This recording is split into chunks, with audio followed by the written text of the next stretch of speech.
و نوشیدنی های گرم آماده می کند و هم پذیرای مشتاقان یار مهربان است.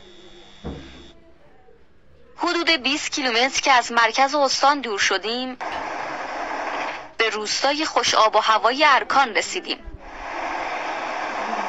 از کوچه پس کوچه های روستا رفتم و سراغ آقای میرشکار رو گرفتم. سلام، خوبی شما؟ کافه آقای میرشکار میدونین کجاست؟ اون بالاه. نه همین بریم بالاتر. بریم بالاه.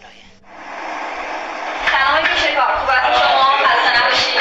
سلامت باشید. این جوون ارکانی محل کارش رو به یک کافه کتاب تبدیل کرده. از وقتی که میایم به این کافه قهوه میخوریم، کتابم میخونیم، ذهنمون خیلی باز شده. چقدر به کتاب علاقه‌مند شدی؟ خیلی زیاد.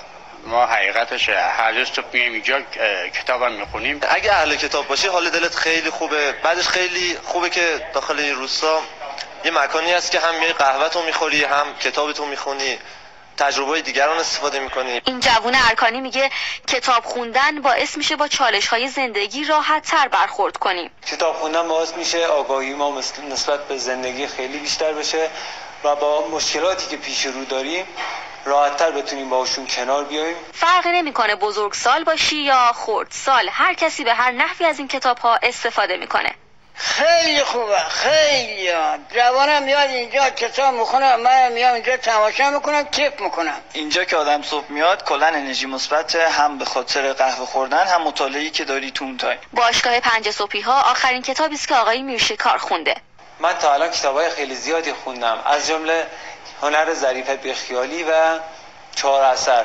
این دوتا کتابای خیلی فوق‌العاده‌ای هستن. از اونجایی که در روستای ارکان کتابخونی با استقبال زیاد روبرو شده، یک کتابدار به صورت هفتگی براشون کتاب میاره.